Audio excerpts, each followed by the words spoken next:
Good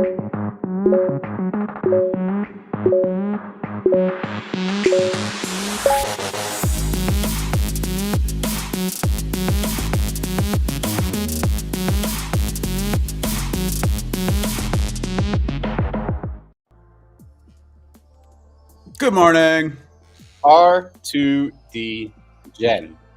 You know, degen stands for degenerate. You know, during the bull market, the incredible speculative bubble that we went through, I heard people saying degen. What? Yeah, like I don't know. That's worse than GIF.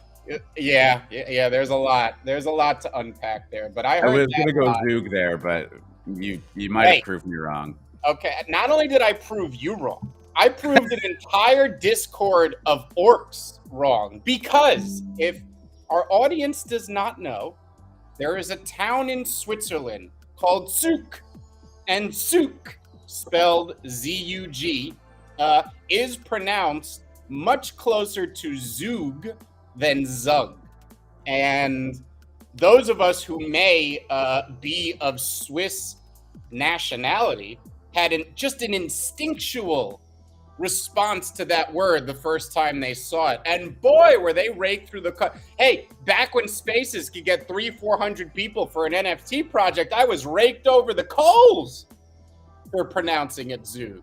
But alas, I have been, as usual, in the end proven right. Early. I was early, as we like to say.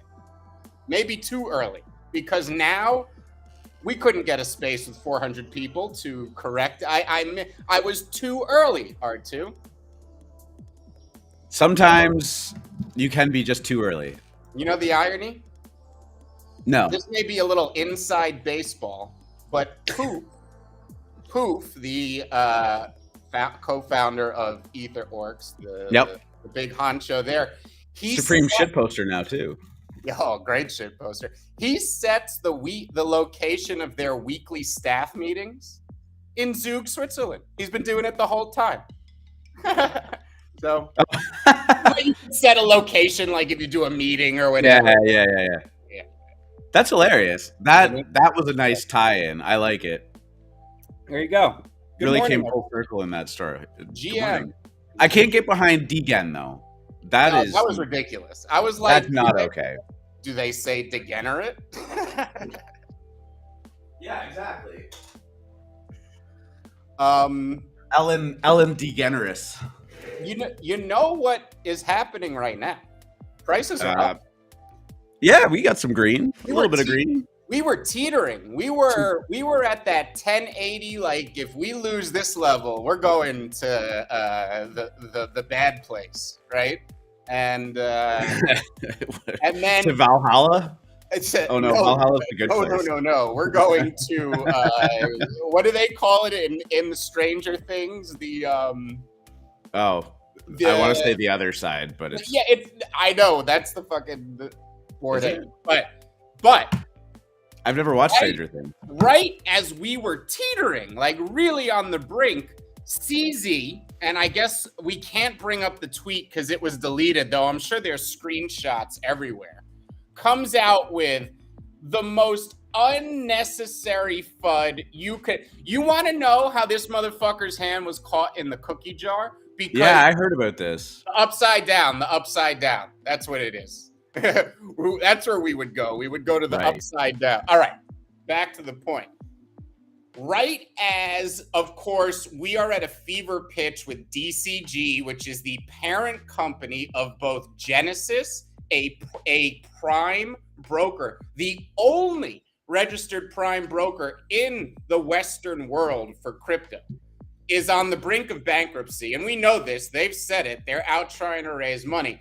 The question is how much of this translates to GBTC, the large Bitcoin trust that has been trying to break through to the traditional financial industry with an ETF that you could trade on the New York Stock Exchange. As we're worried about whether they have the Bitcoin to back it, have they been lending it out? Is it going between the two companies that are under this umbrella. What's going on? CZ comes out with a tweet. I'm not to FUD or anything. I'm just saying this, but last article I saw, Coinbase had 600, whatever it is, 1,000 Bitcoin on their books, and supposedly they're holding 635,000 for Grayscale. So he was basically stoking FUD that is Coinbase insolvent. Have they been doing what everybody else is doing? Now, he even kind of hinted at it in the tweet that, well, Coinbase, the exchange, is a different entity than Coinbase Custodial Services, which is an entity that holds large amounts of crypto for financial institutions. They're basically like, we are the SEC governed, FINRA-backed option to keep your stuff safe, right? And when you are managing hundreds of millions or billions of dollars, there can't be any mistakes. Yeah, okay? Grayscale doesn't have like a ledger and a safety deposit box with, right. It's just not how it works. Hope this bank is safe. Right. And, of course, neither of these companies are helping because they are not willing to publicly show the wallets with these reserves. Now, when you see how CZ, the supposed, good sheep of the industry, and the guy who, whatever, he's the one who's above board, and Binance is the biggest and all that shit, showing his hand that he obviously is trying to stoke fear. He is obviously trying to cause bank runs. But again, Coinbase and Grayscale not helping because they don't want to show their wallets. But look at the actors out there. Look at who's, of course, in traditional finance, nobody shows their wallets. You have to file something every quarter. So here's my bank account. There is a lot of financial acrobatics that go on in between quarters to try to mask as much as possible. And there are rules, depending on how soon you got into a trade or the duration, that you can exclude it from your next financial statement because maybe you're still building a position and you don't want. Elon did that with Bitcoin, right? Like he had actually bought the Bitcoin quite a while earlier than the news cycle. Yeah. But it just seemed like, Elon, you woke up that morning. That was an exciting morning, but you woke up and were like, oh my God, like Tesla, Bitcoin, like it had already long happened. Now the news was more impactful to the price action, obviously. Yeah. But I mean, it wasn't like he just market bought, what it was, $1.2 billion at the time, and then all of a sudden price go up. Like, yeah, you're right. He had built the position, and he had sold it a lot earlier than everyone thought too. Right. And look, it's a very difficult discussion right now about transparency, and maybe going forward in the future, this will not be an option for companies like Grayscale. They're going to have to show their reserves publicly, okay? But I wouldn't read too much into the FUD that because they haven't done it yet, there's something wrong. If there are protocols that the board has put in for years because they don't want their moves to be seen, they don't want the wallets to be, for all the reasons we just stated in traditional finance, why GBTC would not want their wallets known, that, give them a few days to change the rules. They got to get into the board and discuss what to do and think about the ramifications and figure out how they want to present it. Maybe going forward, we are going to force everybody in the industry to have those transparent reserves. But again, back to the main point, just as all this FUD is at a fever pitch, CZ comes in, throws gasoline on the fire, is quickly rebutted just by Twitter users who are like, Coinbase, the exchange, is not Coinbase custody, like blah, blah, blah, blah, blah. Right. And CZ knows that. That's the point. Right. Like, there's He showed his fucking hand. He caused a bank run. We know now. Like, look, everyone was like, oh, maybe he was just trying to poke him. No, he is trying to cause bank runs on American institutions and competitors of his for obvious reasons. Okay. So maybe Binance is the one that's insolvent and he wants bank runs to happen so that he can scoop up the rest of the we're going to get to that, my friend. There have been hearing things posts all night about Binance, a serious one, not. And here is why. Yesterday, right as Saudi Arabia was in magnificent fashion delivering one of the greatest upsets in World Cup history against Messi 2-1 against Argentina. Argentina. Whoa. Inshallah, max bidding, by the way. But given all of and the history of modern Argentina. Oh, did you set off Alexa? They're telling us the Wikipedia entry of Argentina. That was very interesting. No, but just as that happens, okay, just as that happens, the CZ is reported to have met with a group of apparently, Arab investors in Abu Dhabi about creating what he wanted to call a crypto recovery fund. Now, with a name like that, it sounds like, oh, he's doing it for the industry and so that he can go around and try to backstop when everyone was like, wait a minute, is he trying to raise money now because Binance is fucked? Okay. He's trying to recover his own crypto back. Right. Hold on here. Now, he immediately came out maybe within, 30 minutes or whatever it was, and just typed underneath false. He didn't say which part was false. He didn't say all or not. He didn't give any he didn't say false. Binance is not looking for, he just said false. That is very vague and opaque. It could mean anything. Of course, that started rumors.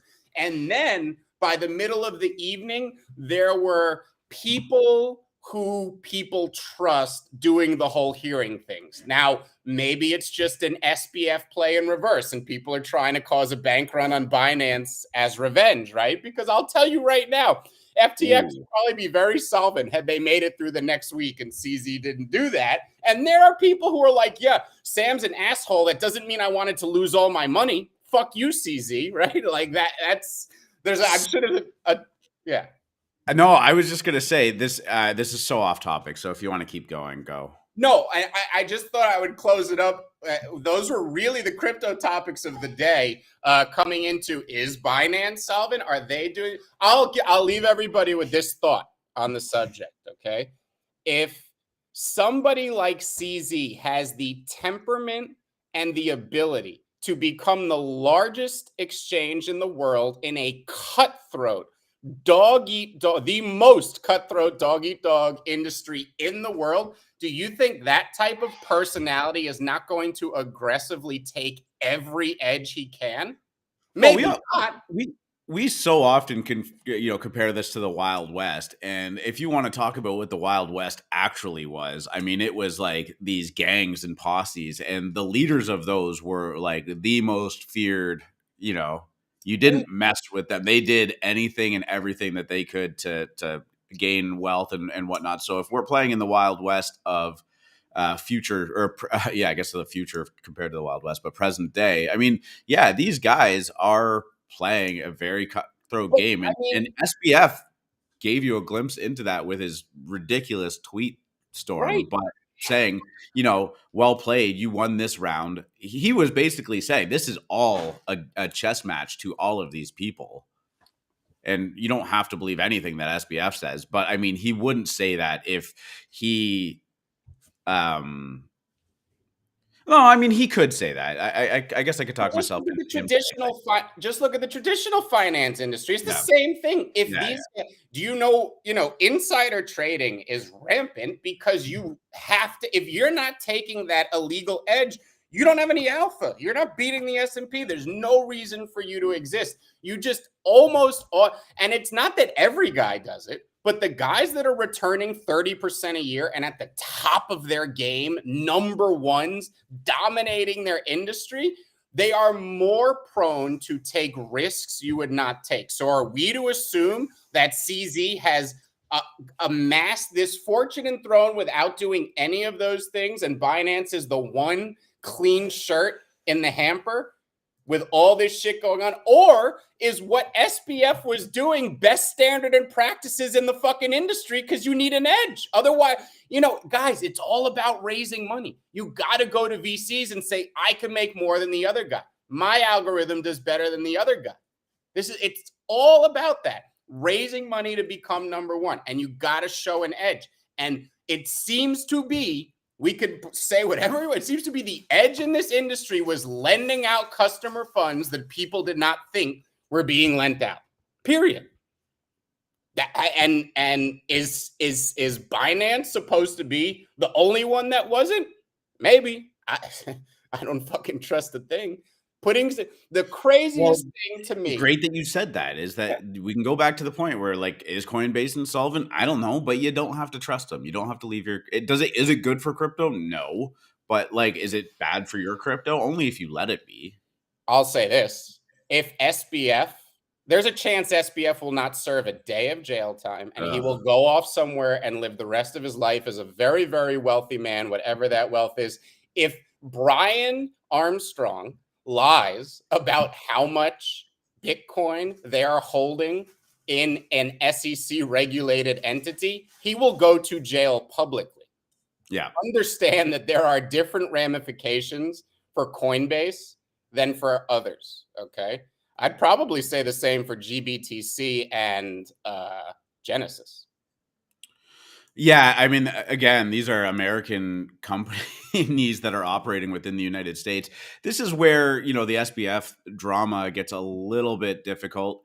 Is, they are operating in the Bahamas. They do play by different rules. So some of the things that happen within the American system that, we say no to are probably still bad within the Bahamas, but the severity of it might be changing, or you know what I mean? Like it's not completely cut and dry, look, but who knows how corruptible a smaller government is compared to the United States. I don't want to accuse, but we don't know anything in that respect. He could easily get away. He already has a mainstream media campaign softening everything. Like, honestly, he did the same. The New York Times thing is ridiculous. Talk about somebody showing their hand. New York Times tweeting out FTX collapsed because people lost faith in SBF, like Sam Bankman-Fried. Like, are you for real? Like that's why it happened? Well, I mean, absolutely. Again, it's this two things. Is the fact that he was using customer funds okay? And would it have bit him in the ass? No, it's not okay. And maybe it would have bit him in the ass eventually.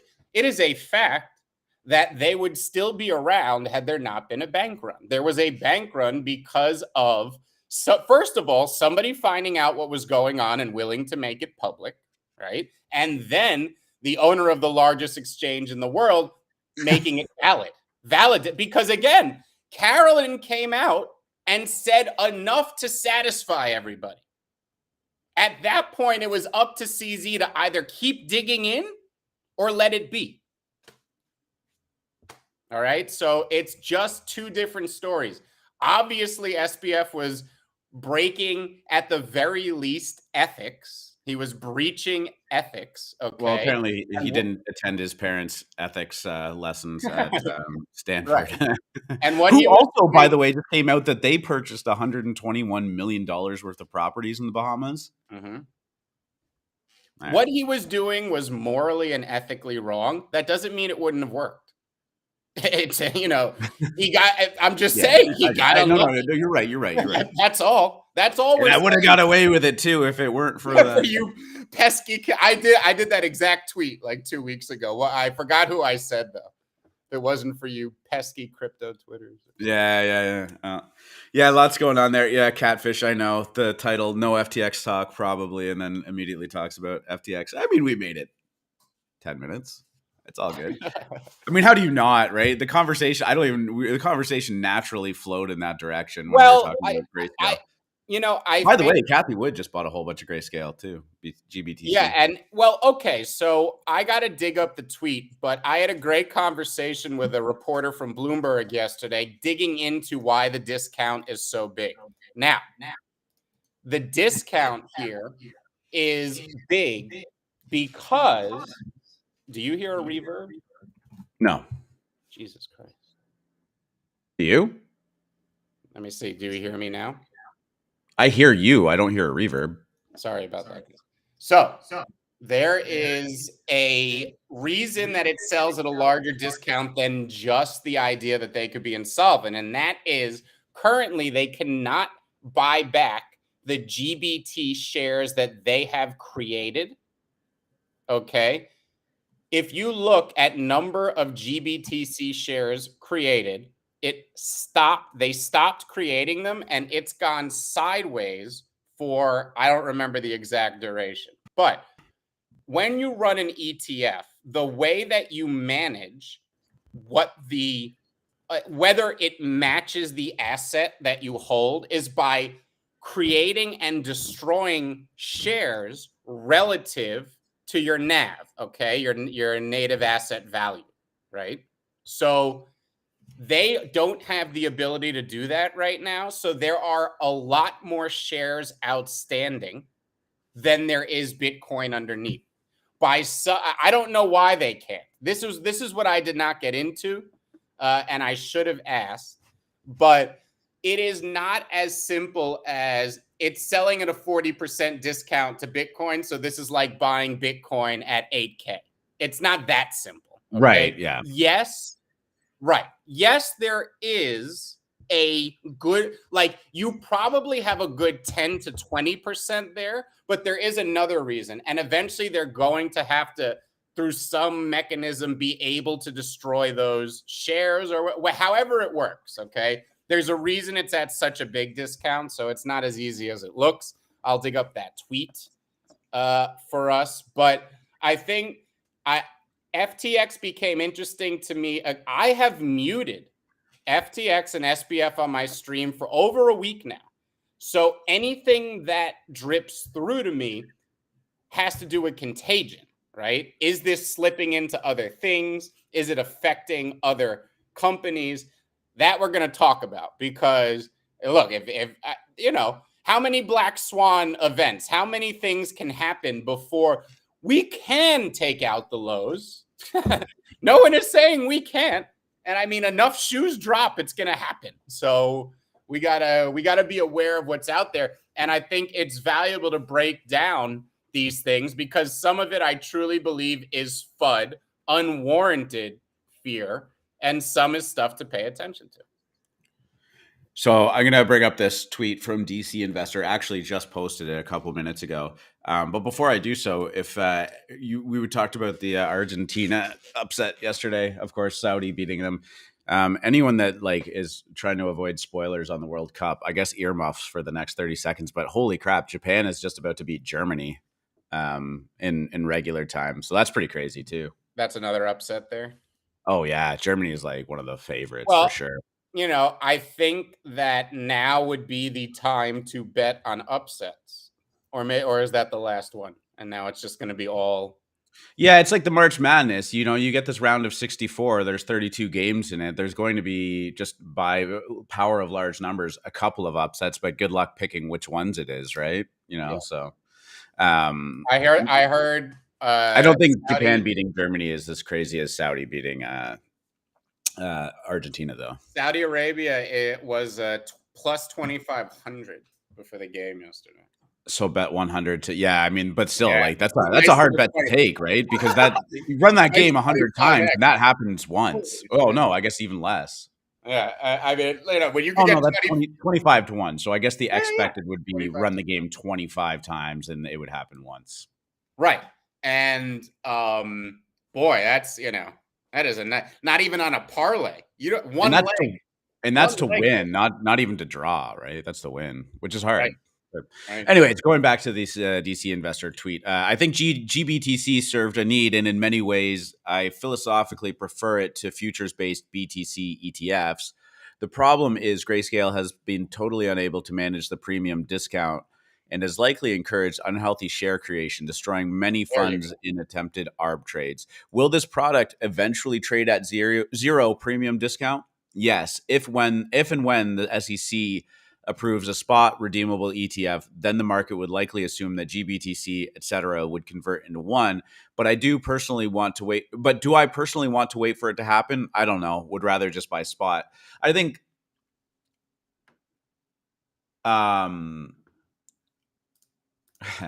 Yeah, for crypto people in crypto, I mean, buying spot is always going to be safer. If you really, really, really want to try and get that 40% or 50% or whatever discount it's trading at and believe that they're going to be okay, then that's great. But I mean, you are paying in that discount for all of the risk, right? Like that is the risk reward proposition is that you have higher upside, but I like we it. I think it's I think it's pretty safe to say that Bitcoin spot is not going to just entirely collapse to zero. Could Grayscale? Yeah, I mean it could theoretically. Well, I do not. I genuinely do not believe Grayscale will go to zero. Like I think it is backed, even if it's 40. Even you know, you could lose 40% if theoretically this discount is justified. But I think there is enough Bitcoin. You know, again, if it's in a custodial wallet with I am inclined to believe Coinbase because the people they're talking could go to jail if they lied. I'm just inclined to believe them. I think there are actual consequences for that. So, you know, all that said, I actually do think it's a good bet. I think the only thing I was cautioning against is the discount isn't quite as good as it seems because of shares outstanding. Go check out the DC Investor thread there to read more about it. But I don't think it's a bad. I really don't think it's a bad. It's a bad bet. Also, remember they take 2% a year. That you know, it sounds like nothing. That shit compounds and adds up over time. But yeah. Oh yeah, for sure. Like you would assume that it's always going to trade at a bit of a premium or Right. sorry, discount because of that, right? Yeah. And there will be brief times it trades at a premium, right? And it has. It has. Yep. So That was the biggest mistake because I loaded up on MicroStrategy before I think in late 2020. Yeah. And it ran up. I think I bought at like 250 just as like some exposure to Bitcoin in my I guess what you guys would call 401ks and my tax-free trading account. And I mean, when Bitcoin went crazy, it ramped up to like $1,400, which was trading at a massive, massive premium. Yeah. And I don't know why I didn't just like think like, I should probably sell right now, because that premium disappeared pretty quickly and then went back down. But you know, I do think sometimes these things are pretty easy to just kind of trade when it gets to that too, right? Yeah. I mean, it is. So and look, there's also probably a good hedge formula where you could probably, if it ever sold at a premium, you could probably sell certain types of calls or short a certain amount of perp to exactly hedge that premium and then capture, you know, it if it starts going that way. I'll say right now, macro, traditional markets, Yeah, we closed above 4,000 yesterday, or was that pre-market okay, action that so broke it? you know, this is a lot of people will talk about seasonality during weeks like this. And the reason is because, as I talked about earlier this week, this is the best seasonality of the year when it comes to the stock market. And if you look recently in the last 3 to 4 years, there is a stat that shows if we were up yesterday, we were down today 100% of the time.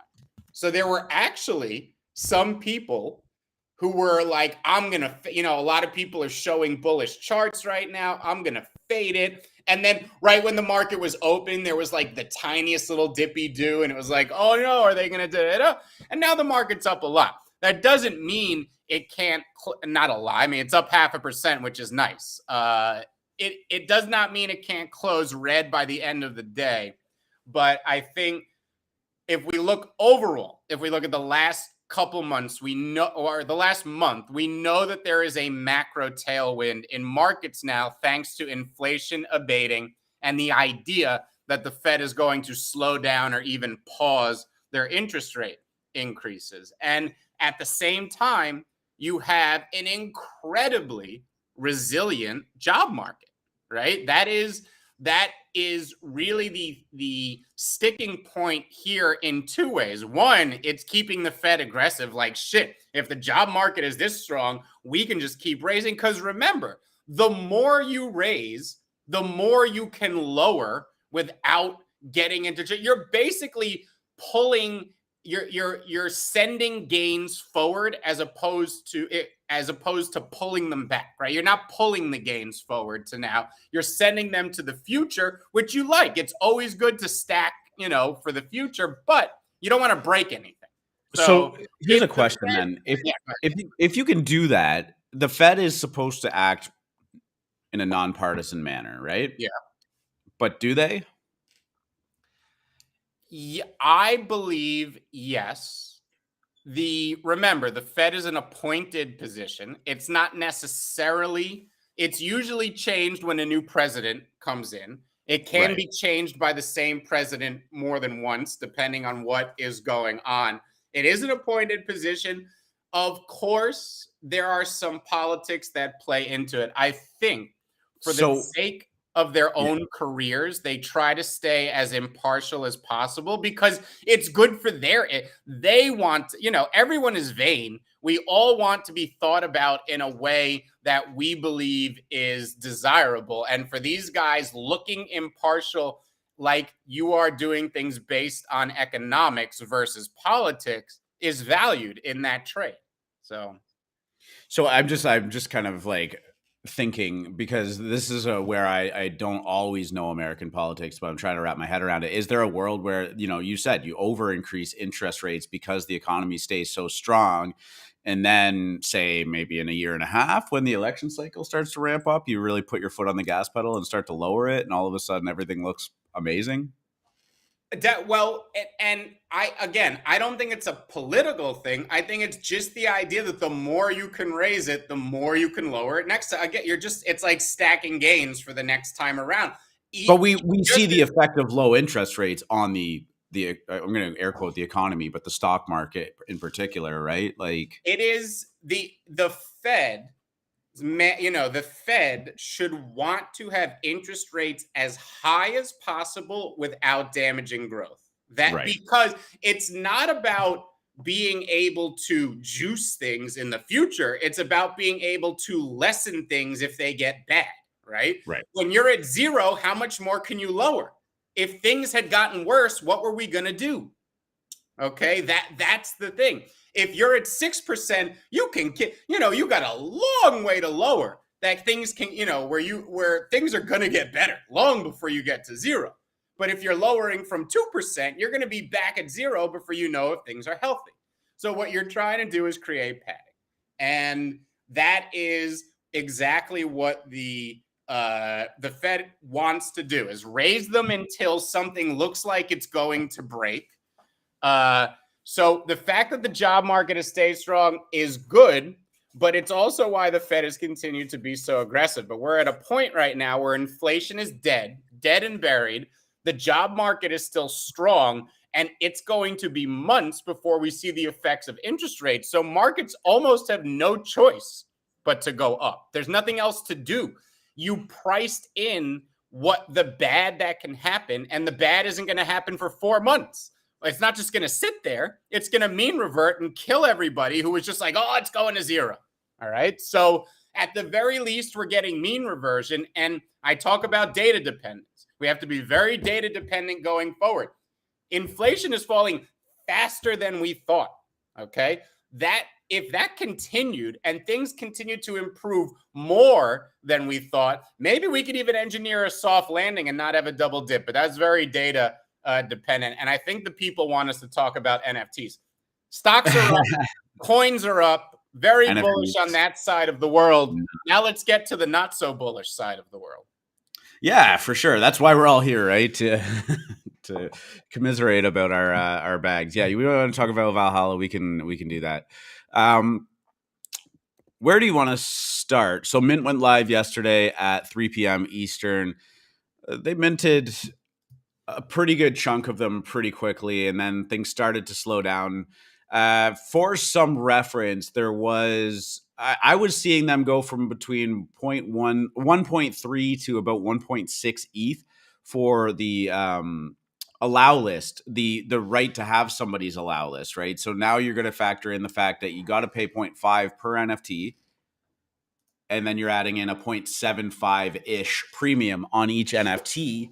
So a lot of people that were buying allow lists on secondary were pretty much quickly in the hole. These opened up at about 1.2 ETH right after mint. So already pretty much in the hole when you factor in fees there. It held one for a little bit, and then I think it got down to about as low as 0.6, if I recall. Weren't they paying 1.3 for 2 mints? Yeah, that's what I'm saying. So you're paying 1.3, and then it's 2.3 total. So they were paying 1.15 each, basically. Yeah, exactly. Okay. So 0.5 for the mint, or 0.35 if you got your hands on one of the Allegiance or whatever it is. But regardless, so to somebody that was buying it before the mint, you know, these are costing, they're already in the hole. Is not, sorry, I'm just going to read the chat here. V's floor been up, not submint is a win.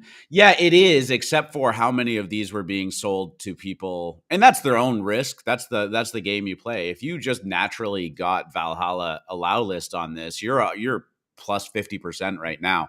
I'm going to check the floor. It's been moving quite a bit. We are sitting at 0.7 ETH. So yeah, I mean, you're up 40% minus fees. Lots of listings, but the action has been pretty up and down. It went down to 0.6. It went up to 0.95. The rest of the sale should be going down in about 2 hours. So it's going to start at 9 a.m. Pacific, noon Eastern.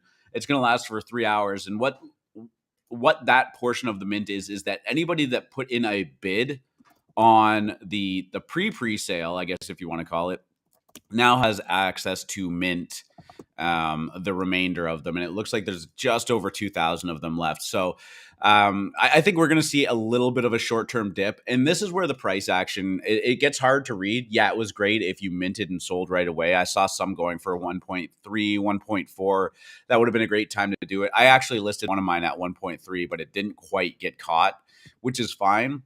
I have 2 of them still, and I've just been holding. But again, the mint process isn't over, right? So I don't think you're going to see a lot of aggressive buying now, even though the volume has stayed good, until the remainder of them actually get minted. And then you're really going to get some accurate price discovery. And you know what, though? Like, think about it. They're staying at 40% above, right? And that's with constant supply coming on the market. Soon the supply is going to be cut off.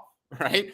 I agree with Catfish here. I actually think there's going to be a post sellout pump, definitely back to like that 0.9 1 ETH area, because it even got back up to 0.9 briefly overnight. You know, there's been a few like sweeps and people who wanted to pump and stuff, but it's kind of, you know, it's holding this 0.7-ish support level. It dips a little under and it goes a little above, but it seems to be holding this 0.7 area. And I can't see why, when it's sold out, it wouldn't pump, unless there's obviously a bunch of people sitting around going, all right, we're going to wait for that post sellout pump before we list. I mean, that is possible, but I will tell you this, the evil flippers that we all like, you know, those guys, they ain't waiting. They're taking that, you know, this is as good in this market. This is as good a pump as those flippers are ever going to get. You know what I mean? They're going to take that 40% at this point. So I think there's a very, and it's 40% on a pretty reasonable amount. I mean, you're talking about 0.5 mint. It's not like it's 40% and you minted these for 0.02 and like, oh, you might get 0.024, right? Like, and you know what? If they got back above that pre-mint high, I think the public would start to FOMO. I really do. I think you'd start to hear things like next Azuki, especially because the fun out there is that this is another Azuki project. Like, this is Zagabod's brother. Oh, man. Classic NFT ethics coming from. I saw this meme. I liked it too. Valhalla team looking at all the people who said they plan to hold Valhalla for long term. I even said, though, I was like, we got to ramp up the FUD. You know, the projects that really moon, they have a lot more FUD than this. I was like, you know what? I think SBF, he's the one who came up with Valhalla. I just found out SBF is behind it all. It's a rug.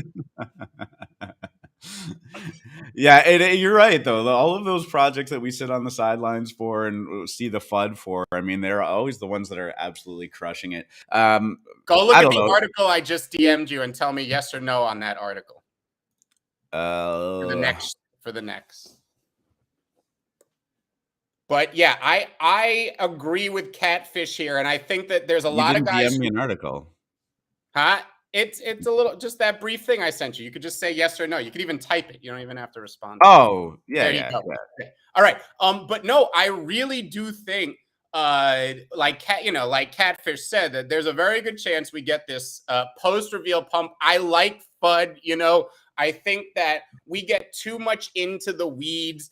It's great to bet on a good team, but it's not everything, as we can see, because look at Zagabond, right? No one's excusing things, but NFTs can take on lives of their own, especially if they have VC backing, the money to market, the hype, et cetera, et cetera. We'll see. I mean, the fact that they are not just above mint, but a decent gain for any flipper that just wants to dump even right here, that's probably bullish for at least a post reveal pump back to 1.1 ETH, 1.1. And I will tell you, if it somehow can get to 1.3 or 1.4, I bet you that FOMO starts. So yeah, I'm seeing a chat seeing in chat that they're talking about the royalty. They actually didn't have royalties turned on for a good chunk of the pre public mint trading. They turned the 5% royalty on maybe about halfway through. I didn't get the exact time, but they fumbled the bag a little bit. But also, I don't really think they care. I mean, this is going to net them about 5,000 ETH. So yeah, I mean, they're making bank if you talk about 2,000 volume, like they'll make another 100 ETH on top of that. Great. I'm sure no one's going to say no to an extra 100 ETH in royalties, but at the same time, I don't know that that's what it was about. But I also don't know. They've been pretty quiet since then too. Like a lot of people in the Discord are frustrated, and I'm not saying that you necessarily have to listen to the Discord. Like these mint dynamics cause people to go pretty nuts, especially when mob mentality kicks in. But they're like, "Oh, I've been real quiet since mint." I'm like, "Oh yeah, they're probably just focusing on making sure they execute the rest of the way." I don't see much of a problem. There was a slight delay in the mint, but it was like maybe 20 minutes, 15 to 20 minutes. I am not criticizing, because I understand what the undertaking that a project There's a lot going on in that. There is. I think the only thing that you would have gotten the impression, all right, this is one of the most desirable projects. It had it started the application meta, 100,000 followers or whatever they have on Twitter. Maybe you would have wanted some mainstream gaming press, right? Like, I don't know where gamers go for their daily news, or what we used to have Nintendo Power back in the day. Oh man, oh, baby! Wow, you just brought me back, dude. That magazine gives me chills. I had a subscription to that forever, and I remember. You know what? I remember, talk about good marketing. They sent you a video one time of the N64, so and they invited like the best gamers in the world to come play N64, and I was just watching this when I had my Super Nintendo, and you didn't even know it was a thing, and I was like, oh shit. But you see a project from Justin Roiland and you're like, well, I'd like to see some press at Comic-Con. I'd like to see some press on the sites that talk about Adult Swim and shit like that. And you did. You had mainstream press for art gobblers, and you had mainstream influencers. Why should we have had, or should we have, at least, in the future, should we have gamers where do gamers get their news, info, what they pay attention to? A lot of Reddit, man. Crack that. Right. Yeah. No, so maybe is that what people are wondering? I would say projects that are at least, they seem to be of this quality, a real product, VC backing, big hype, all that stuff, they tend to have secondary and tertiary pumps as influencers decide. You've seen it in a few projects where it's just like they maintain a little above floor, and then people are like, wow, it isn't going to go below mint. And we'll see it.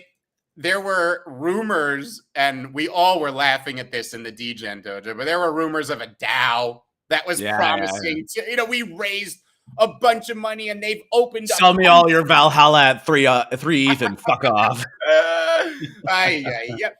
Honestly, like nothing should make you more nervous when there's like this rampant price fixing urge by like, come on, like you do not need to price fix the projects that are gonna moon. You just don't. They don't. Nothing moons because of a price fix. Nothing. You're not. Are you saying there's gonna be a 2-week reveal and that's the test, or the test is if they do a 2-week reveal? No, the reveal is 2 week. Yeah, it is. Yeah. Oh my god. Fuck. They better. Well, there's probably going to be some swing trading opportunities in there if you have Jesus Christ. the cojones. It really, and I will agree with most people that this will be a fumble if they do not have anything for two. If it was just mint at 0.5, and if it's silence for 2 weeks, the fuck is the point of that, right? Like that. If that is the, I want to believe. So if you listen to some of their town halls and you listen to what they're building, so I'm going to kind of tie into what you said about like how do you get this exposed to like gamers and stuff like that. One.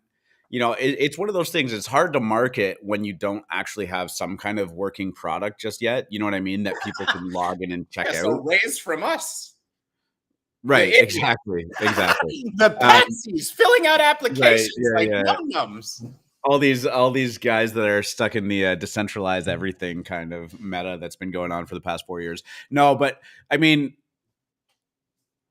they've raised a lot of VC funding. They seem to have in their town halls and stuff, a lot of those, we have this agreement, we have this signed, we have this partnership, can't say much on it yet. And I do think that a lot of that is the post-mint kind of marketing strategy kind of building up, right? Like everybody wanted them to say everything pre-mint because that would be great. It's nice to know all the details, but again, dumping everything all at once, dumping all of your information, dumping everything behind the scenes is pretty boring from a marketing standpoint, right? So I would imagine that if this team has thought about things enough, and I'm going to just give them the benefit of the doubt, even though I don't have to, is that there is some kind of reason and logistics behind doing a 2-week reveal. If not, if they go silent for 2 weeks, like, boy, it's going to be a long 2 weeks for anyone that is holding these NFTs, hoping for a pump. And that's my not to be discounted either. We still do have 1,500 of these Valhalla NFTs that are locked from the pre-sale. 1,498. I just meant right. So they are worth 0.25, and they are not going to be unlocked for the next 30 days. 1/3 of them will be 30 days. A third of them, the next third will be 60.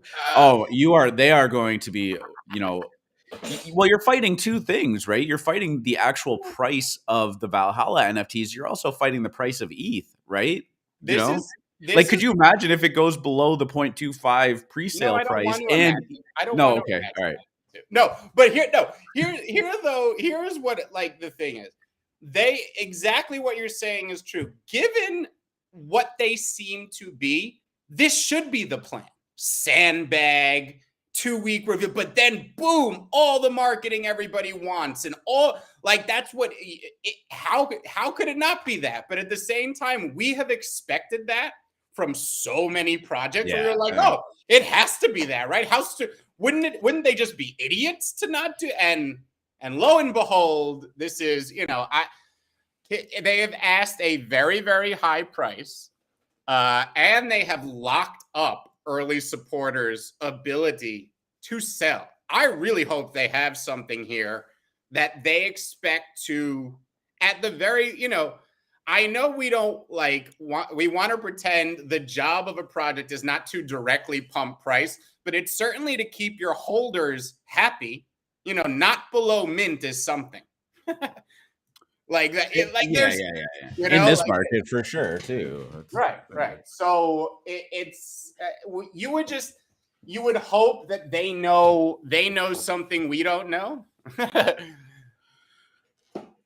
Right. And here's kind of the dynamic that I always work with, and maybe this is just like a little bit of cope, maybe, but in a long-term sense, I feel like this is more bullish than like an Art Gobblers, the trajectory that got. But if you had Art Gobblers allow list, I mean, you made bank, right? Provided you weren't praying for that 40 or 50 ETH, which a lot of people said it was going to or thought it was going to, right? It hit 20 ETH and then it came collapsing down. That project has a lot of bag holders now, a lot of very, very big bag holders, right? Most people, apart from the ones that were gambling with the pre-sale, buying the pre-sale allow lists, are not underwater to this project yet. And that's not a bad thing, right? Like even if you were buying on secondary, maybe unless you were buying above point or above 1 ETH, which again, that's the risk you take when you're buying with 90% of the supply left to be minted. Well, I think you put it very well, because whether they say it out loud or not, they've decided we are their early investors, because they couldn't just market no product to consumers. No, the you only can't. people that are going to do that is the investor class. No. So without saying it, they have marketed this to the investor class. So there's at least some unsaid fiduciary responsibility that they keep us fucking happy. We love you, Valhalla. Do your thing. Oh man, it's gonna be fun to watch it all go down. Are they 3D-ish, or are they like illustrate like? No, like they've shown plenty of the sneak previews or whatever. Yeah, I don't know if you want to get into this NFT ethics thread that released. Of course, the opportunists that they are, 24 hours before the mint, as they always do. And this blows my mind because NFT ethics apparently dug up all of this pretty loosely tied together information, and then they always wait 24 hours before the mint to try and create some fun. Like, why wouldn't you? Bills to pay too, R2. Yeah, but I know. But like, if you're doing this altruistically, like, why wouldn't you do this a week before and give it time for word to spread and give time for some rebuttals or whatever? Now, Maybe they're effective altruists. Just that, like, this is clout chasing at its peak too, because it's any high priced hyped mint, they come out with some kind of it's Suzuki. And here is my rule going forward. Okay. The only thing I constitute a rug is a project that does not deliver an image to you. You know, they never reveal that, whatever, you know, that type of thing. A project, or it's a contract that steals your money, you know, doesn't give you just takes your whatever. Those are the only two things I constitute a rug. Well, I am not here to play the game of, well, I'm a detective, and if this person has behaved this way in the past and they made this move and said this thing, we can extrapolate that they went. I don't give a fuck. I think if your pre-mint marketing strategy, a la like let's say not Digimon, the Pixelmon, right? Yeah. Is intentionally misleading, or you create this like grand big plan and this is how everything's going to happen, and then you make little to no real effort to actually deliver on it and then just disappear into the night. Like I think that can constitute a rug. I think yes, I think deliberately misleading people to give you their ETH in exchange for a JPEG. Yes. When you are saying that it's going to be more than a JPEG, absolutely. Post mint, there are many ways that I'm sure we've gone over ad nauseum in the last 6 months that someone can slow rug, that someone can fake it and destroy, you know, all that shit. Yes, we are talking about pre-mint. What makes me decide whether to mint something or not? There are plenty of factors. The only thing I care about in regards to security, morals, or rug potential is whether the contract is going to steal my money or NFTs, or whether they are not going to deliver an actual NFT to me.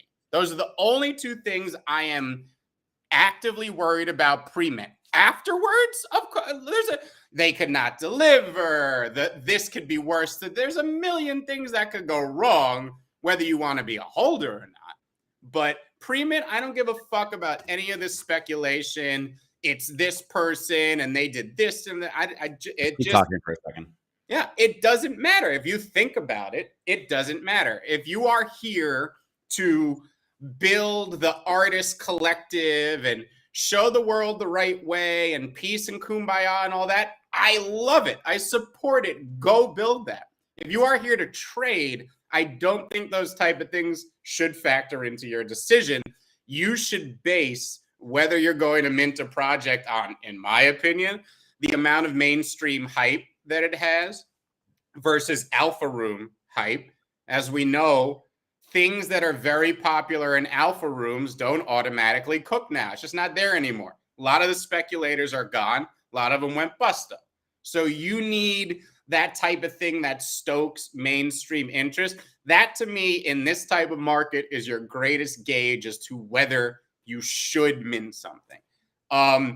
If you are very liquid, playing a long-term game, see the potential in projects, totally different thing. If we're talking about flipping or even swing trading, like the idea that you would hold something for the first or second announcement or something like that, even that, I really, really, really would only pay attention to things that have at least a little bit of mainstream hype, or I do still think we're in the VC backing meta to the point where those guys want, they're going to talk to them, be like, look, we've invested, you need to do something, they come up with marketing, they come up with ideas as well. So let's see.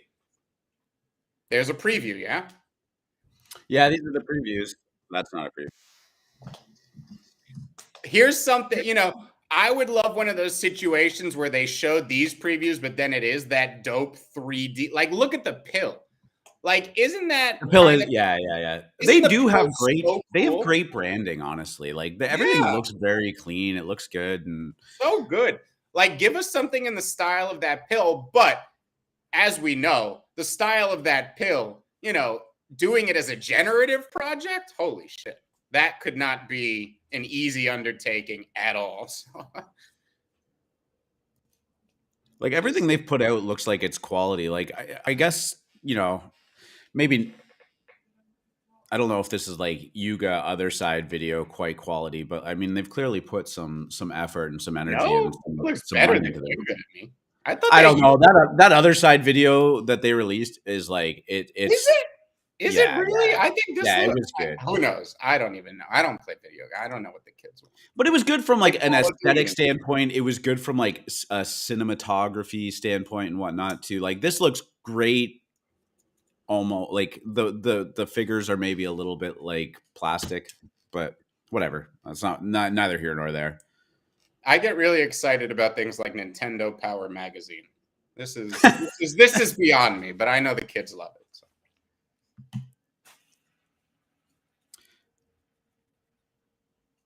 Yeah, I don't have the sound on. I would like to know what does it mean? What does it all mean? It all mean? Like once you go through the dragon, a 5 ETH floor price is automatic. You run through a glass mirror and staying in the background. Yeah. If you defeat the guy with the pink sword, you get everybody else's ETH. I mean, she just brought a fist to a sword fight. That doesn't look like. I love how they cut it off, right? Like that doesn't end well. But at least you can imagine. I'm sure that guy with his shit, cut to the other camera. Like pretty little pink sword is gonna beat our gorgeous heroine there. Is gonna punch him in his stupid face. Well, it is 2-on-1, so maybe the other person has a shot, but I mean it does not look like it's gonna bode well. Yeah. That's one place where it should have been dudes first. I don't know. It might be pink, but like it's also fire. I mean, pink fire is probably pretty hot, right? Yeah. Oh, and there's all these guys in the background too. They're fucked. Man, I hope Valhalla is those guys with the swords. I hope they didn't spend all the VC money on that preview. Yeah. the FTX method of accounting. It was like, where did all the money go? Like, well, that preview was really expensive. My parents had to make it. The rents. That's how if you're cool, that's how you say it. The rents. The rents? The rents. You don't say the par. Okay. All right. I guess I'm out. I'm out of it. Not cool anymore. Anymore. Mother. Wow. Beertime.eth just sold for 8 ETH. Beer Time. Oh, that's got to be a Budweiser pickup. Possibly. I mean, it's crazy to me when you see some of like the random ones that aren't obvious single words and shit sell for copious amounts of it.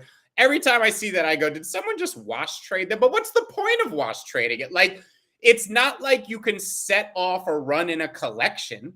Right. Like, I don't, like all beer related .eths are now like, Maybe It's 5:00 somewhere. .eth is just sold for 4. Maybe someone offered them like an ETH because they liked the name, and they were like, "Let me go to another wallet, offer myself 8 ETH, and accept it, and see if that person comes back with like a 10 ETH offer, or I'll just accept their 2 ETH offer and confuse everybody and laugh when people are like, look at this fucking idiot, just bought this for 8 and sold it for 2." Oh, right? Hey, I don't know. Speaking of WETH offers being working, the beanie, a punk, not beanies punk, but a beanie punk, sold for 285 ETH yesterday on a WETH offer, and it got accepted within 90 minutes. So I guess a pretty juicy offer. I feel like most of these normally happen kind of in private sales and whatnot. But that was the USD floor for punks back at the peak. So was that their peak? Yeah, I guess it would have, because Bored Apes flipped them by about probably 30%, 40%, somewhere in there. Yep. So that's a pickup for sure. Not sure. But hey, people are still spending money. And not sure if it matters to the people listening to the show, but right now NFTs are really well priced in USD. So like, yes, you want to hold your ETH, for when ETH goes up, but it's a great time to convert USD into ETH and then use that ETH to buy, to buy these things, because that if you were sitting on the sidelines during the whole run with a lot of USD, thinking like, I'd really like to get into some of these, but boy, am I buying the top if I do? Right. I mean, now if you had conviction but weren't really pulling the trigger back then, you're right. It's a great time to do it, because the return in ETH will not be insane. They paid 285 ETH for that. The return in ETH won't be that insane, but they will still get a return. Like, I would guess that could go to, 300, 400, 500 ETH in a bull market, and ETH will go up in price. So exactly. You're doing great there if you can afford rares in real blue chips, my friends, of which there are 2 PFP collections that are in that.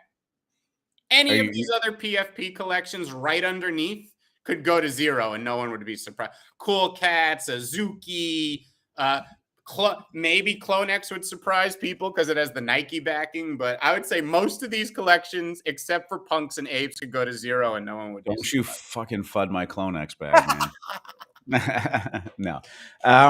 Send it to me. I'll take good care of it. What was I going to say? Oh yeah. Well, speaking of which, blue chips, a Fidenza, nice Fidenza got sold yesterday too. So that was a big one. 295 ETH, I think. Yeah, there it is. Right. That's 295 ETH. This is a nice one too. This is a really nice one. And in my opinion, that's where there are much better returns to be had in Grail generative art than in Grail PFP collections. Right. No question. Not even remotely close. These are going to go someday into the $3, $5, $10 million range. Okay, I don't care or know what ETH will be at that point, but I understand what famous rich people who need to flex on each other will pay in USD for desirable art. Period. Yeah, well, Chromie Squiggles has been holding up really well too, right? Like, if that's an indication of where money is flowing to and what people are bullish on. It wasn't too long ago that this was 6 ETH? Yep, they were 5 ETH when we recommended them vehemently on the show, and even with ETH at $3,000 at the time, at the very least, you haven't lost money on that bet, and you're up in ETH.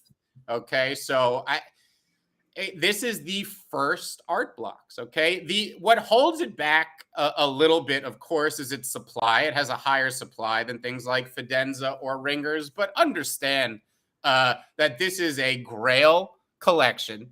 It should be on par with Punks and Apes. It's a 10K collection. That's again why it has a much lower value than Ringers or Fidenza, but there's no reason it should be less than a Punk or an Ape.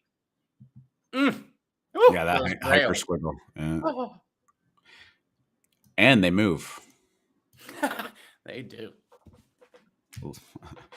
Well, no, I mean it is just a testament to the fact that like while you're watching everything go down, a lot of this gen art is actually surprisingly solid on the floor, Yeah. right? In terms of ETH and in terms of USD. Like you're right, that 14 ETH floor is probably somewhere comparable to the $3,000 ETH when it was 5 ETH floor. Quick or math, I'm sorry, is terrible I on that.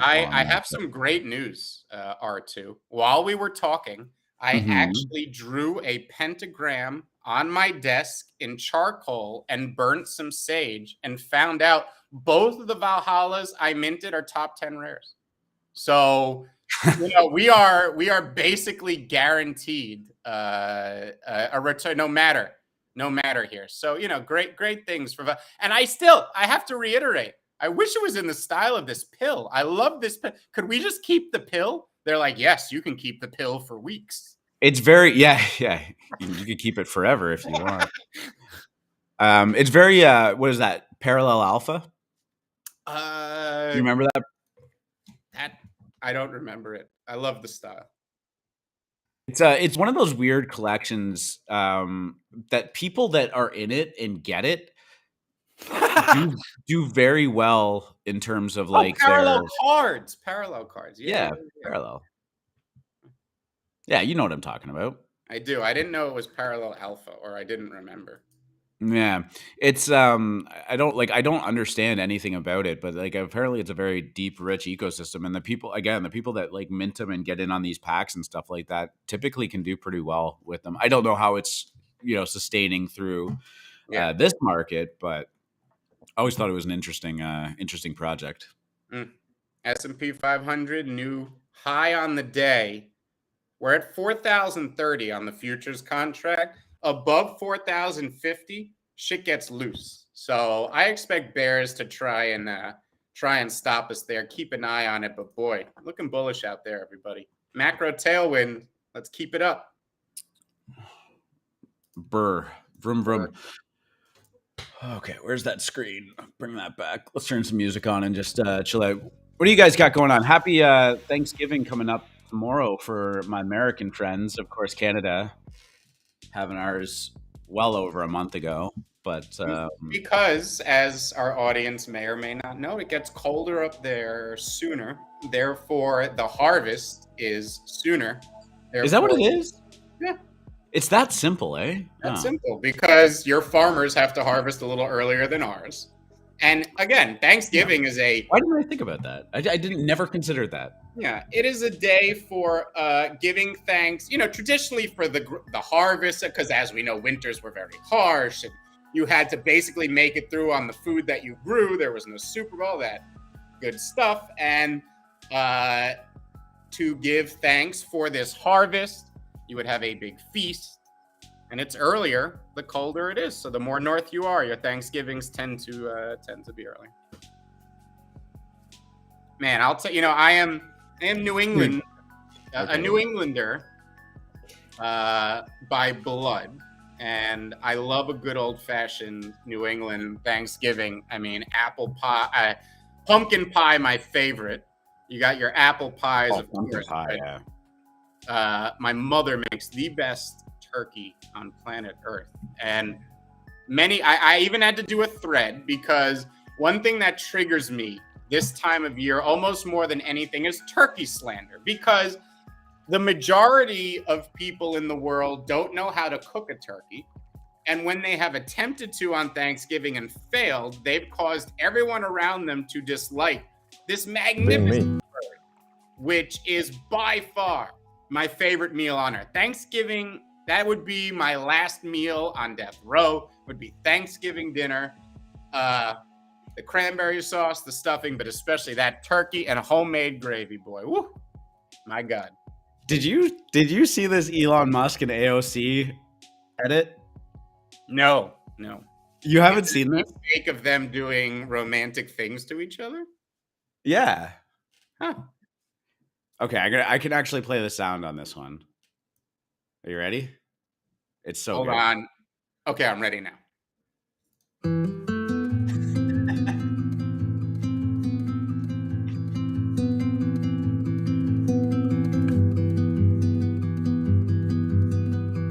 I apologize. No, he's perfect.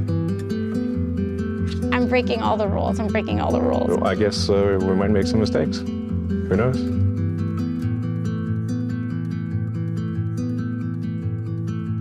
I think one of the biggest problems we have in DC is that everyone's egos are too big. I actually just prefer to have no titles at all. You're opening yourself up. I'm just being me.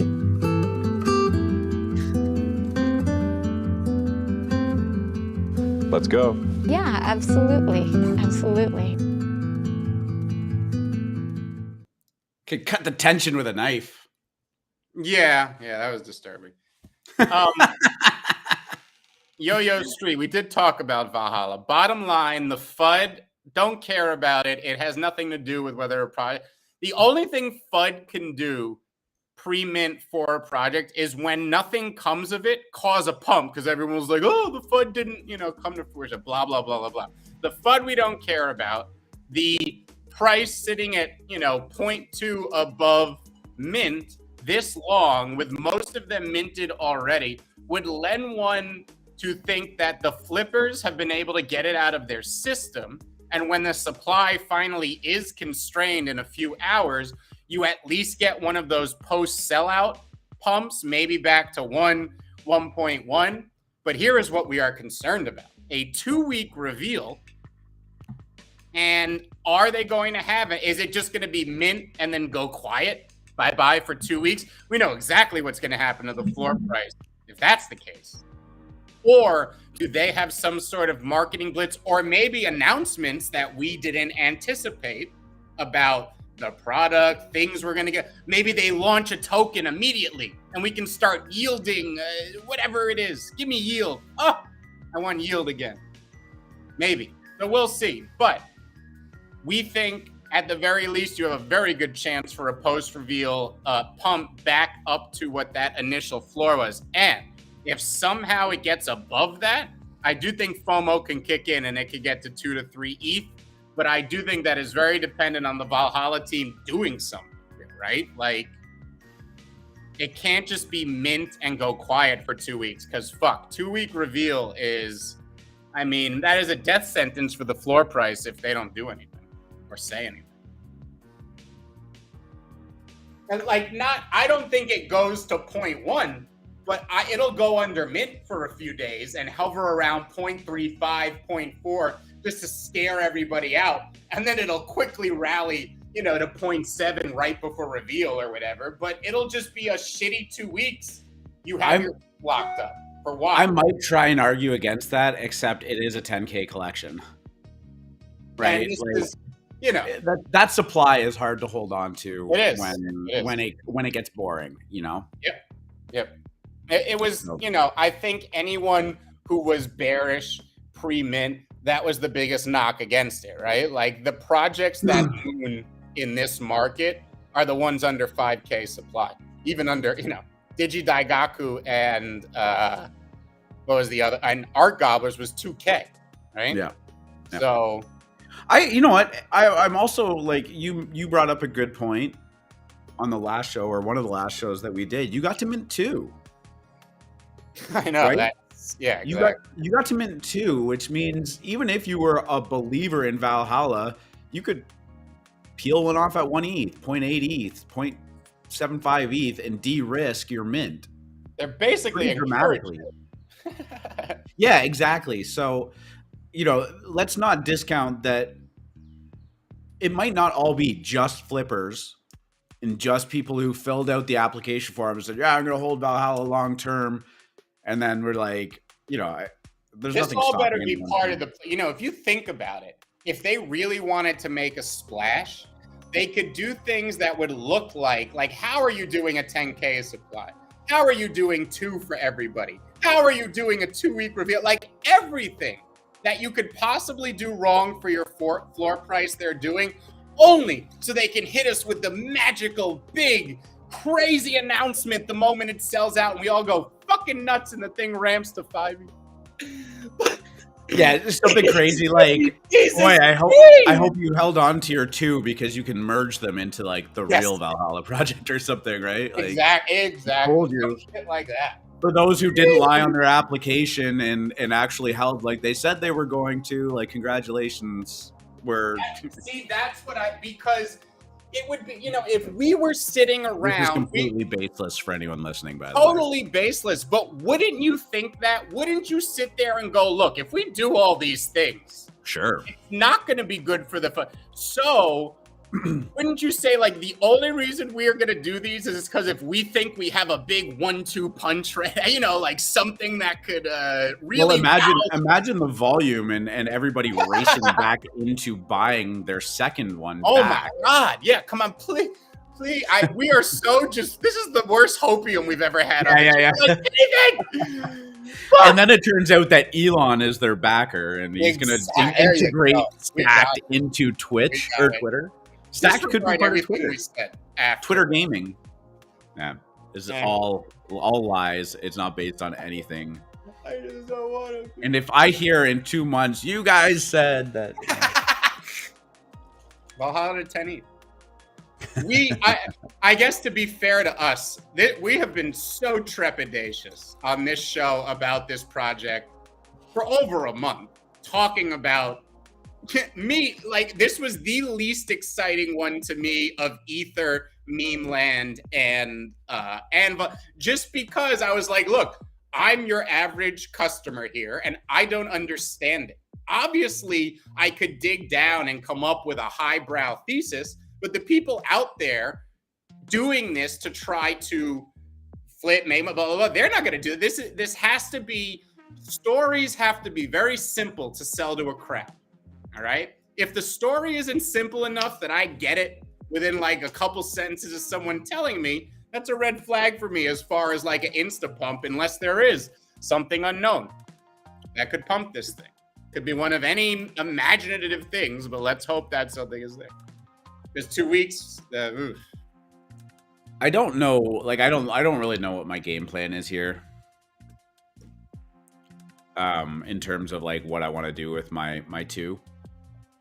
Well, like I said, I would have been happy to peel one off at 1.3, and I minted almost as soon as you could, and I think I minted like in the 1700s on the ID, and I put it at that when I saw them somewhat regularly going for it, but those were above floor, and you get that weird dynamic when there's so many listings that the people that just want to pick up a couple don't bother trying to like outgas and scoop up the ones being listed actively, and they'll just go a little bit above floor and buy some of those. I didn't hit, but I probably would have bought back in at around that like 0.8, 0.7, and it would have gone down more, but it would have been a nice little scalp.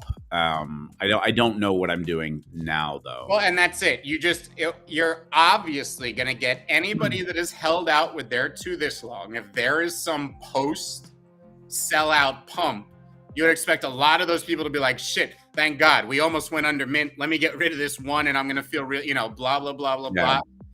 If that wall is overcome, I think FOMO can kick in. That's going to be a tough wall. And there's still a question as whether we even get that post-sellout pump. I do think there's a good chance. I am very surprised at the fact that these are still maintaining such good volume, despite not being minted out yet. I really thought volume would fall off a cliff after that initial kind of reordering and shakeout until the rest of the sale happened. But I guess 2,100 supply left to be minted isn't really enough for... How many people don't have it's been a long time since a lot of people have been whitelisted on this thing. Markets haven't been great. Life has been tough. You could, there could easily be 10% of people who ran into a position where they couldn't mint this thing. That's not crazy in my head. So the fact that it hasn't insta sold out yet, I could easily see that there's a lot of people that, at least a few hundred that weren't able to mint for one reason or the other. Whether they forgot, were in here, left NFTs in general, don't have the money. Let's see what happens when these go to there is a little public one, right? Like that's going to be botted. It won't get to that. It won't get to that. No. So it's too high above mint price for anybody that put a bid in on the pre-sale to not buy it. Nice double. Of which there was enough people that bid. Nice double for the early guys, the ones who get it at 0.35 or whatever. So, I would say that this has all the hallmarks of a high probability post-sellout pump back to that original opening price. Whether we can get a little FOMO cycle beyond that, I think, is up to the team, and fingers crossed. Why would volume fall? There is literally nothing new except Valhalla. Again, it's more just the dynamic of there's that initial excitement of people trying to sell theirs, the race to the bottom, people trying to get in that weren't able to. And then a lot of times when you have that, there's still 12 hours, there's still 18 hours until the second phase of sale, because there was pretty much zero chance that this sold out in the current phase. The volume dies off because now everyone's waiting to see what happens. Oh, yeah. For that. But again, there's enough excitement in this that people are catching it too, right? If we figure there's a few hundred people who can't even afford to mint, there's got to be a few hundred who are like, this is the last of my ETH. I better make sure this thing's going to be an actual flip for me. And so far, anybody who really just wanted to take the easy money has been able to do it. Like there's not, it's not the double you wanted, but again, it's easy money for anyone who has wanted to, which really lends itself to the idea of a post-sellout pump. Let's see what happens here. What time did you say? When does this current? In an hour. In an hour, because I can't. Yeah, it doesn't let you see the count and the time anymore. But we could see on Blur right now that we are 1,100 away from mint out. Right now, roughly 1093. Yeah. And that would be 1,000 that is being kept by the team, in case the public doesn't know. So there's 9,000 being minted, 1,000 being kept by the team for future use. Oh, is there? Yep. Oh shit, I didn't know that. So effectively, the supply right now is 9K. Yeah. No. It's 7,500 because you got to take the locked up ones out too. Oh, that does change things a little bit. Yeah. Wait, so the locked up ones are on the market but can't be sold, or do they not even have an NFT? No, they've been created. Okay, Mr. Keck, I've been seeing that too. Haha, I see every time. ETH keeps it. Don't worry. ETH is getting above 1,200 today. People like Turkey here in this country, and Turkey makes you buy things. God damn it! Look, I'll tell you. Black Friday, the high frequency signals on Black Friday, and by high frequency signals, I mean inside information from Poof at EtherOrcs. Black Friday sales are ramping. It's nice out there right now. It's all about the consumer, right? How has the consumer digested the news flow this year? How has inflation affected them? How much of what they're doing is now on credit versus their actual, all that stuff translates into whether it's going to be a great holiday or retail season. And a lot of companies have been sandbagging, like, recession coming. We don't know if it's going to get worse. If holidays are tracking better than expected, boy, it's more fuel on the fire.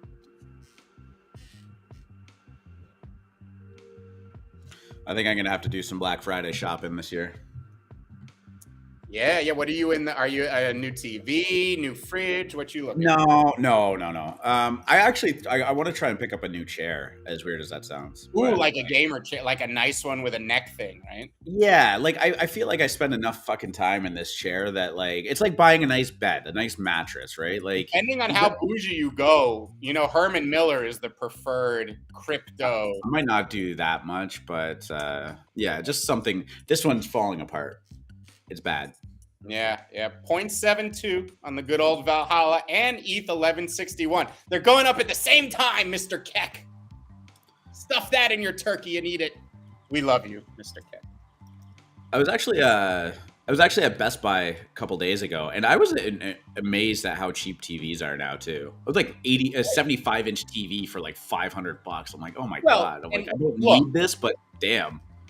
you know, there is different qualities of screen and all that stuff, but shit, man, you know, if you are put to the question of whether you are going to buy the smaller TV that has a higher quality screen or the 80-inch TV that has 80 inches, that's cheaper. Most people go with that bigger TV, and it's crazy. There's, you know, there are a few of those like white box, or I don't even know what you call them, companies that are, what's it called, Hisense Tunic or something like that, that's very popular now. It's like Vizio. It's one of those lower end LCDs, but they'll sell you, like you said, an 80-inch TV for like $400, $500, something like that. Yeah, and I'm not like a quality maxi in the sense of like I need all of the best, you know, input output signal loss, like minus, like as long as it looks like, you know,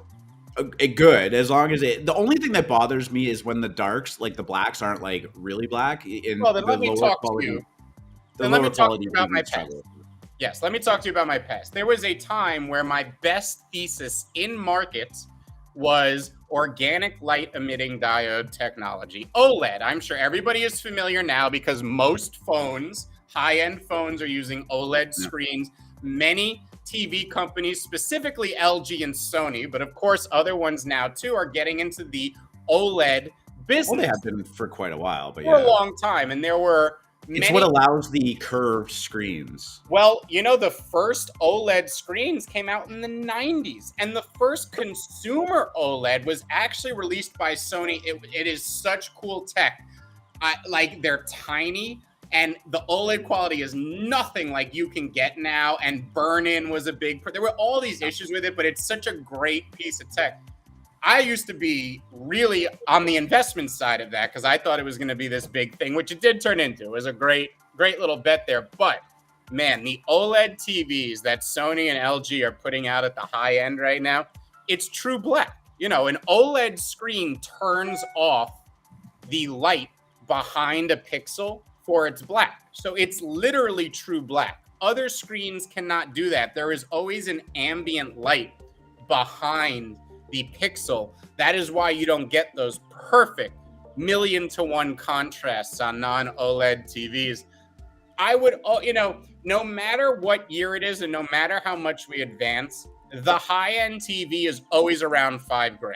Like, if you are the guy who likes to max out on that specific thing, every year there's a TV with the latest tech that's about $5K. $3 to $5K gets you that special TV. But boy, man, OLED used to be. Did you see this $100,000 TV that Zed has? Yeah. Holy shit. Yeah. Crazy. Nuts. The fact that this exists blows my mind. But I mean, like, what a foldable. Yeah, comes out of the thing. Like this TV stand. Oh, there's nothing on it. How do you get a TV out of that? Oh, you just click a button and it unfolds out of it. That's fucking wild. And the quality is incredible. Or at least it looks like it. No, well, and again, it's because this is OLED technology, and this is the greatest picture and contrast you can have on a TV for now. There are new things like quantum LED and all sorts of stuff that micro dot LED that does promise to replace OLED in the future. Not quite there yet, but man, this is, you know, I definitely used to nerd out on TV specs because of that OLED obsession of mine. But yeah, cool. So Black Bullish Friday on NFTs. Yeah. Hardware. That Fidenza would look dope on there. Hardware exactly. Hardware to have your NFT on. People gotta get on this, man. And it really is the next thing. But I guess there's no hurry. And then people can't throw tomato soup on it. Right. God, that's a trend that can go the fuck away.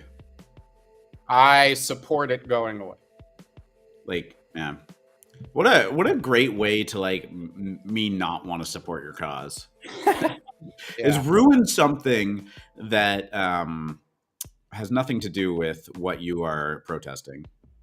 Yeah, I luckily I have the ability to separate extremist organizations from the cause itself, so I can keep my, you know. Sure, yeah, I it is get it. disgusting what they're doing, and I dislike it, especially when they do Van Goghs. Van Gogh, first time I saw Van Gogh in person, I cried.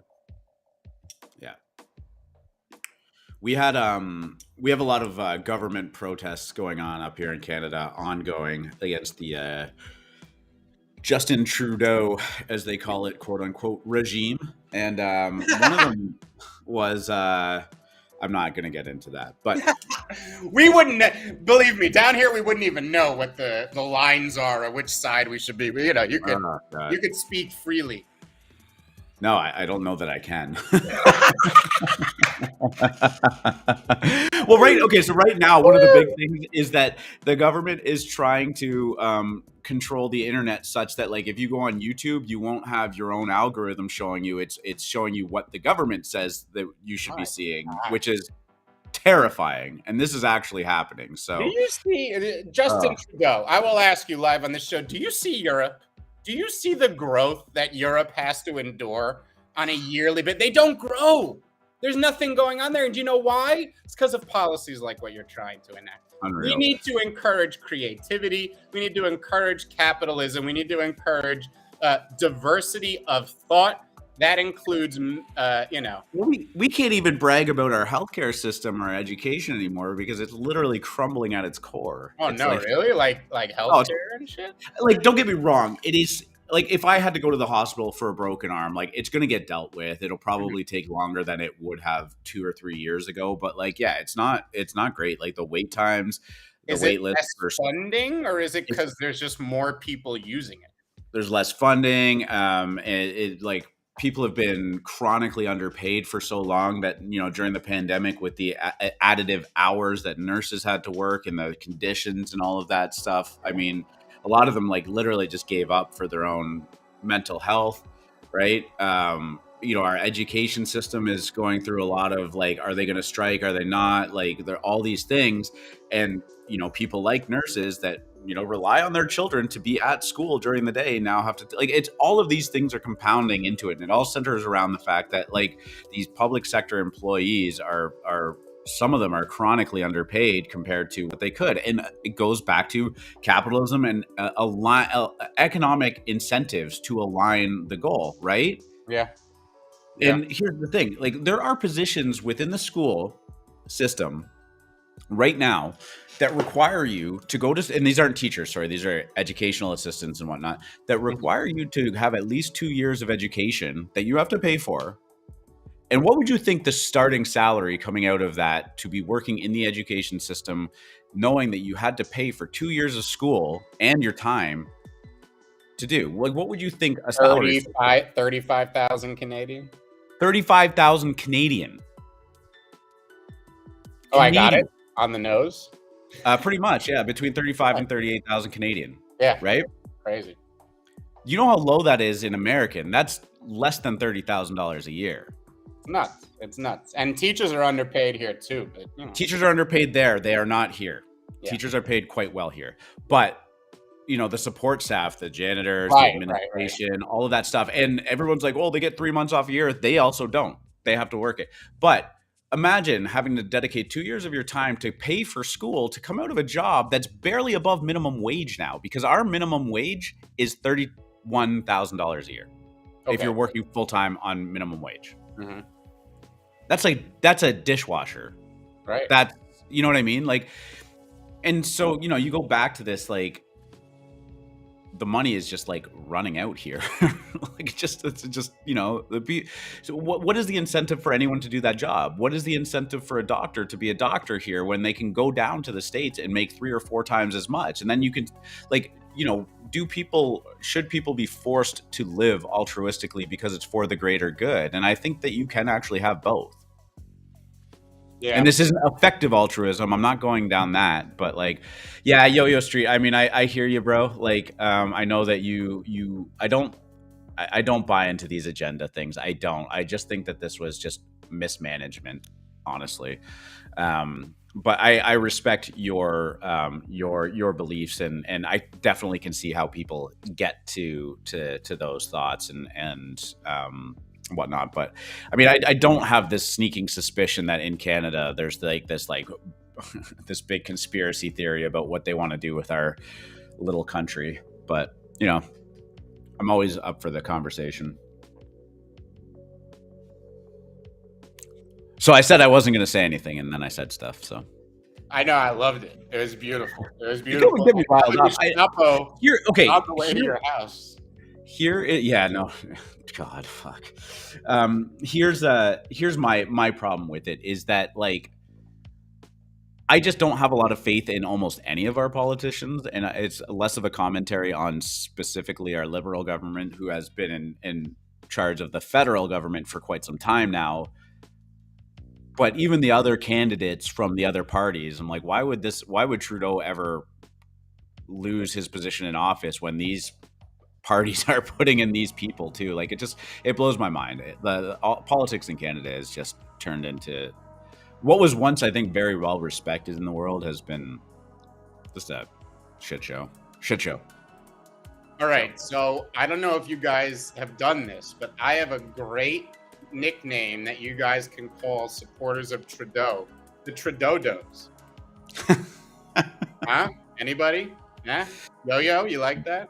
Well, let's see if you guys can get it started. The Trudeaudos. Blindly following this guy. Didn't they all run off a cliff or something? Well, the current true. The current Conservative Party leader has now coined the term "just inflation."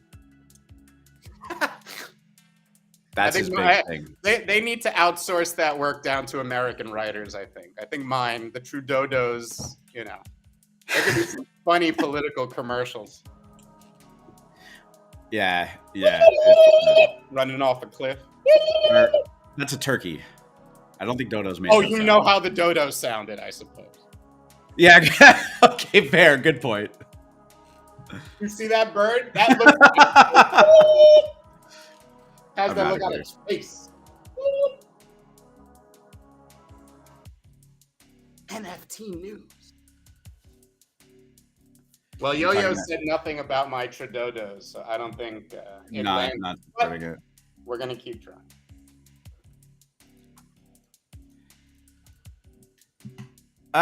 Yeah, I mean, he's saying it's all pretty obvious to you. It's up to you to turn a blind eye. I get it. I'm not oblivious to the things that I agree and disagree with. I just don't think that it always has to go deeper than incompetency. Instead of QAnon, we could say True Anon. Are you just sitting over there scribbling on a notepad and like crossing things out? Like, no, I got it. Hold on. My mind actually does it naturally. I can't help. You know, it's weird. The show Modern Family, it's a very punny show. A lot of the jokes on that show that they leverage are puns, and it just gets you. All your mind can do after watching that show is make puns. I don't know. Anyway. So you've been watching Modern Family is what you're saying? Not for a long time. It fell off in the last few seasons. I got bored, and I haven't watched it. It's one of those things I'll revisit. You know, you always love to revisit an old series at a random time, and I'm sure I'll get there. I've been into other things. Boy, you guys got to watch that 1899 on Netflix. I can't even describe it because I feel like it would do an injustice. So just watch it. That's all. Period piece. 1899. Oh yeah. Oh, I saw a preview for this. It's good. Oh, yeah.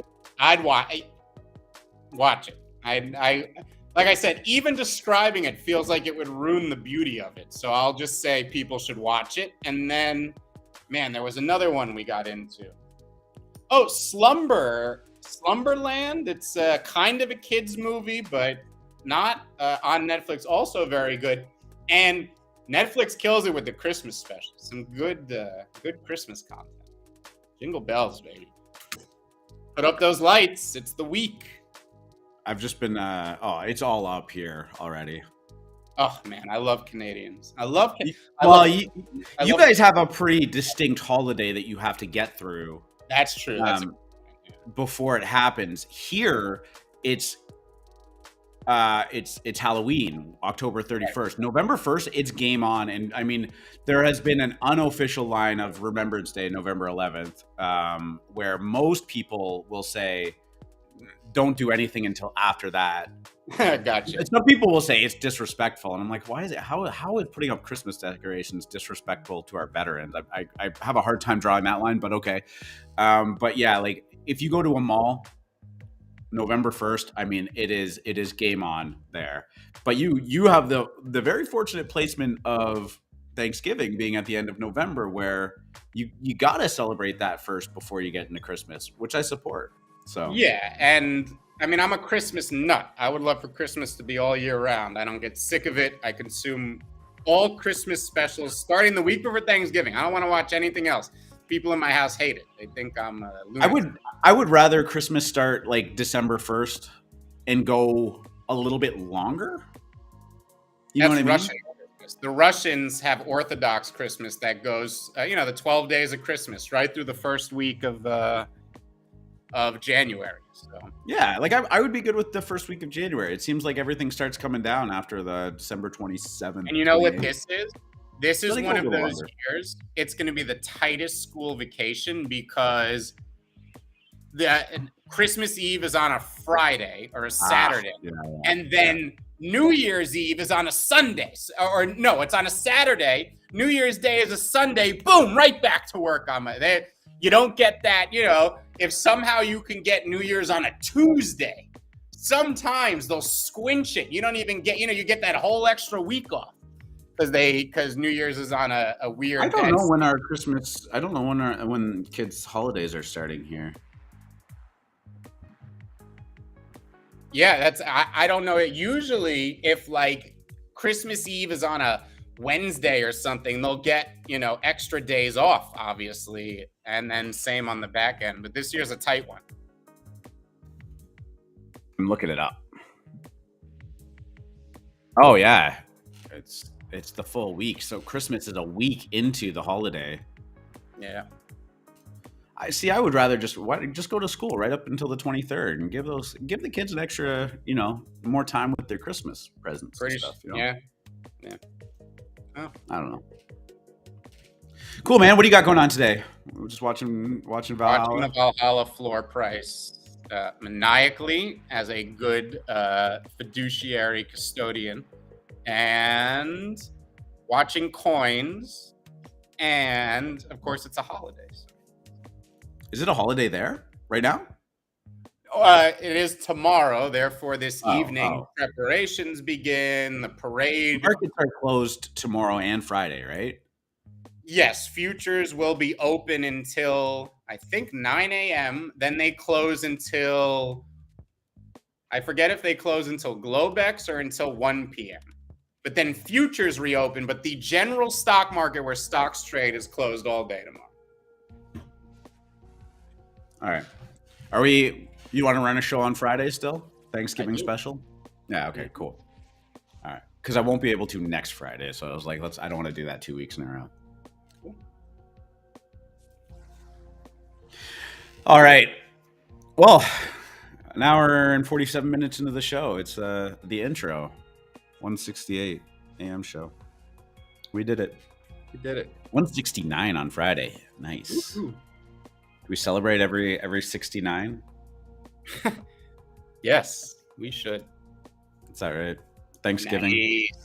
Nice. All right, man. Well, we are going to wrap this show up. It has been a real slice. Episode 168. If you tuned in late, we talked, despite me saying that we probably weren't going to talk about FTX, we definitely talked about FTX, although it definitely wasn't as long as our normal conversations. Talked about the markets, talked about the rallying, some nice Fidenza and CryptoPunk sales going down yesterday. Always encouraging to see people spend, upwards of several hundreds of thousands of dollars on NFTs. We talked about Valhalla, a little bit of FUD, a little bit of action. Not sure where it goes, but seems to be bullish, shaping up into the noon Eastern phase 2 of the mint, which I believe will sell out pretty quickly. What else do we talk about? I had some other stuff pulled up. We won't get into it. Porsche's getting into NFTs. Maybe I'll say that up as a backup, although not a lot going on there in terms of news.